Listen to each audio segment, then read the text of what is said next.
everyone. My name is Dorsey Standish, and these are my teammates, Annett, Bordoley, Rikki, Irwin, McDonald, and Viraj, Kalyani. And we're here today to present to you our final senior design project, the D1GIT, which automates the measurement of temperature-calibrated capillary refill time. Throughout this past year, we have collaborated with doctors from the Children's Hospital of Philadelphia in order to create a practical and useful medical device for a novel application. So, what is capillary refill time? The capillary refill test is performed by medical practitioners, such as doctors, nurses, and EMTs, in order to test the patient for shock and dehydration. Capillary refill time is defined as the time it takes for blood to return to an area after pressure has been applied. The test is most often performed on the finger, like this. You all can try it on yourself right now. Depress your finger, and then count how many seconds it takes for the blood to refill. This is exactly what a doctor would do in a medical situation.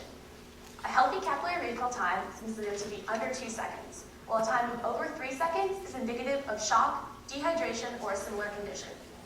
This metric is often used in a triage situation to determine whether the doctor should take the patient to the emergency room. So, given this simple test process, why is automation necessary? First, there can be a large amount of variability in the magnitude of force applied to the patient's finger. As you can imagine, the harder the doctor presses on the finger, the longer it takes for the finger to refill. At the same time, there's always human error in estimating the amount of time it takes for the finger to refill. As you all probably just saw, especially in a stressful situation, it's hard to count the number of seconds the finger is taking to refill. Finally, capillary refill time is directly correlated to the patient's finger temperature.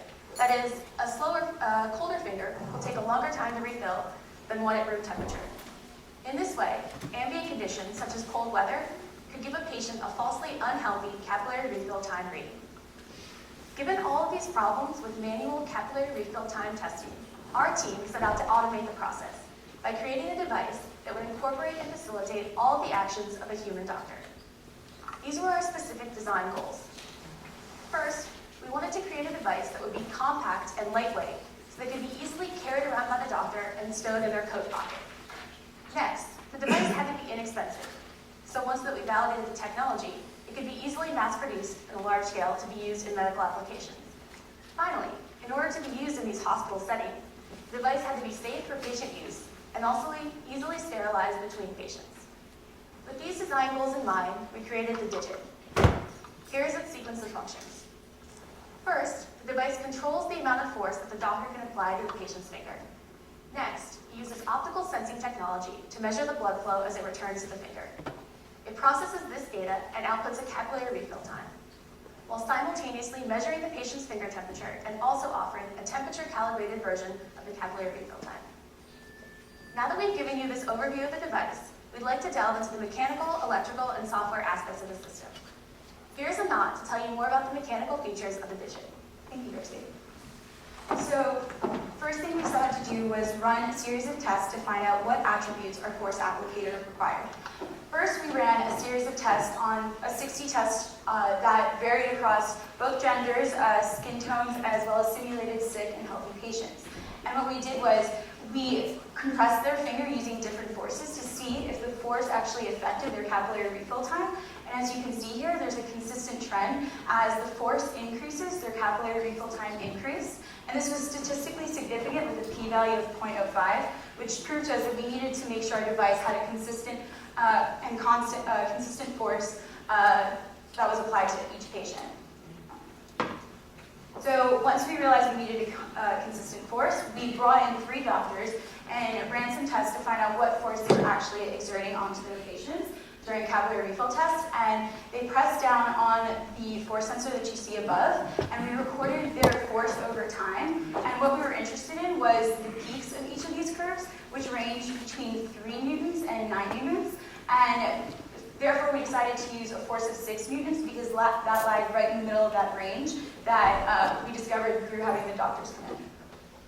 The next attribute that we thought would be important was compression time, how long you're actually exerting the force on the patient's finger. We actually found here, as you can see, that compression time did not have any consistent effect on capillary refill time, and when running the same statistical test on the correlation coefficient, there was no significance in compression time on capillary refill. Now knowing that we needed to have some sort of force applicator that was able to apply a consistent force for every test, and a 6 Newton force. We decided to use a manual compression. This actually was more beneficial than, for example, an actuator like a solenoid, because compression time obviously wasn't important, nor is release time. So that wasn't a factor, and having an actuator would have added complexity, cost, as well as weight to the device. And so here you can see we decided to use a manual compression device, and what we have is a linear compression spring in series with the big gray thing called a button that the doctor interfaces with, and as he presses down on the button, he compresses the spring 0.1 inches, which results in a 5.9 Newton force onto the patient's finger. And once he presses down 0.1 inches, the button is met by a stop that limits any additional force being exerted onto the patient's finger. Here's what the device looks like. You can see that the force applicator is positioned towards the front of the device where the fingers are placed, and directly above the LED, because the phototransistor is embedded inside the force applicator. We'll talk more about that, the sensing, later on. You can see we went with a 3-finger design as opposed to a 1-finger design that pulse oximeters use, because we wanted to ensure the stability in the reading, and any movement in the finger that's actually getting the capillary refill test done to it would skew the phototransistor's voltage reading. So we wanted to make sure it wasn't moving. You can also see we used a torsional spring at the back of the device, which allows us to calibrate for varying finger sizes. This was important because we wanted to ensure that the force applicator lied flush regardless of the finger size, to ensure that each patient was getting the same 5.9 Newton force. Also, you can see the force applicator has a pressure sensor located at the top, so that when the doctor starts to press down, it indicates to the electronics when to start collecting data.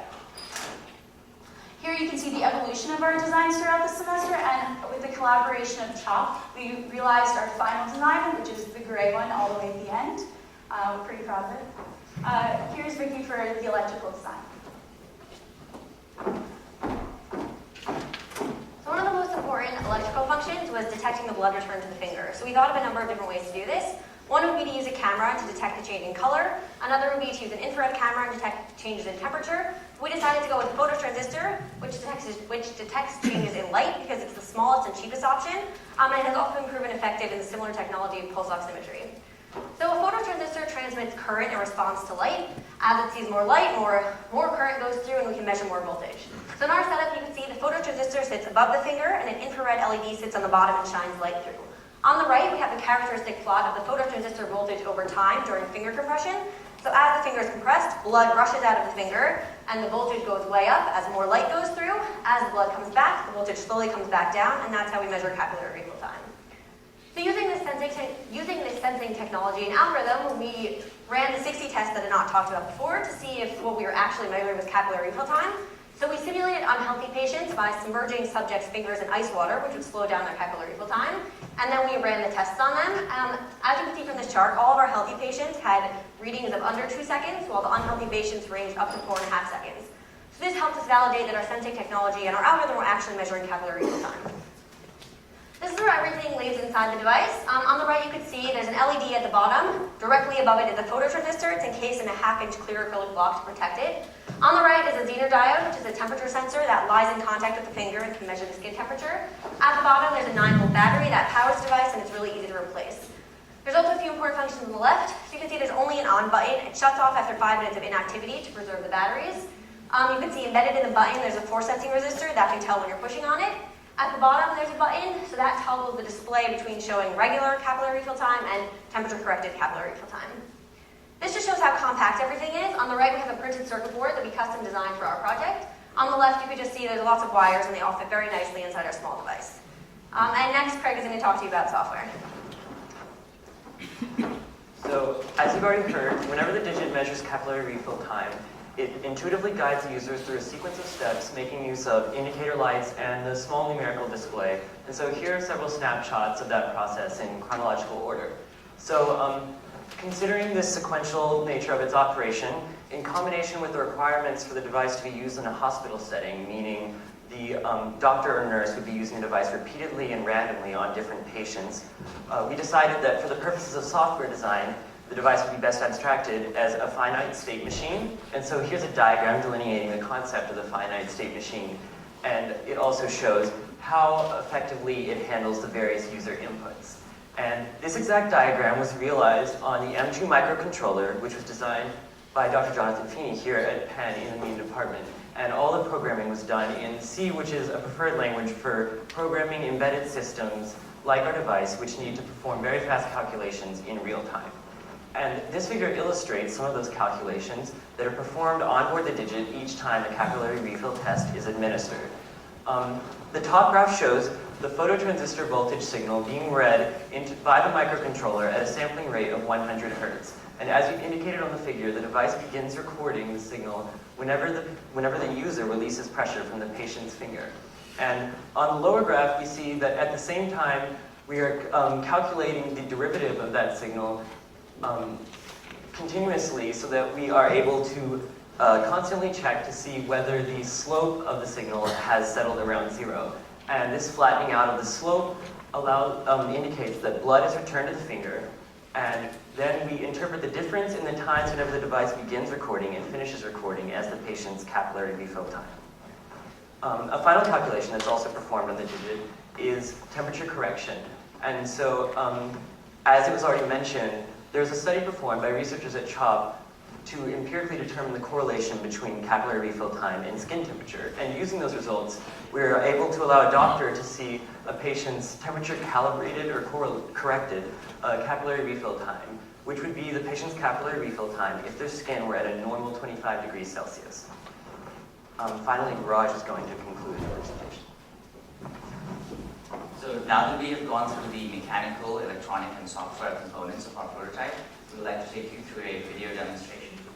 So here you have the patient's fingers in place, and the on button initializes the device.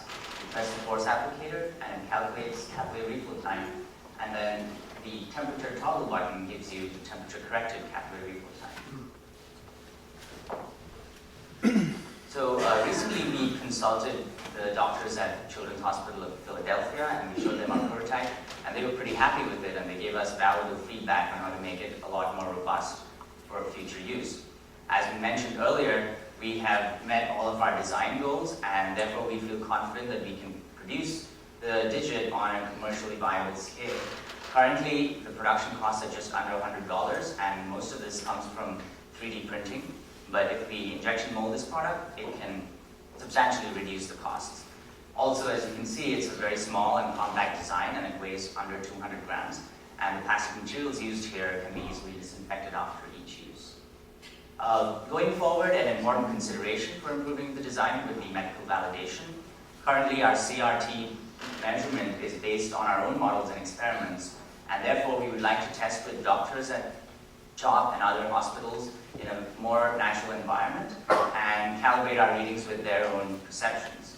Also, this would help us in getting repeatability testing so that they're consistent across users. And finally, we hope to have human trials conducted on sick patients after getting IRB approval. So with that, we come to the end of our presentation, and we'd like to thank the following people for all their support and guidance that they've given us throughout the year. And thank you all for listening. We open for questions.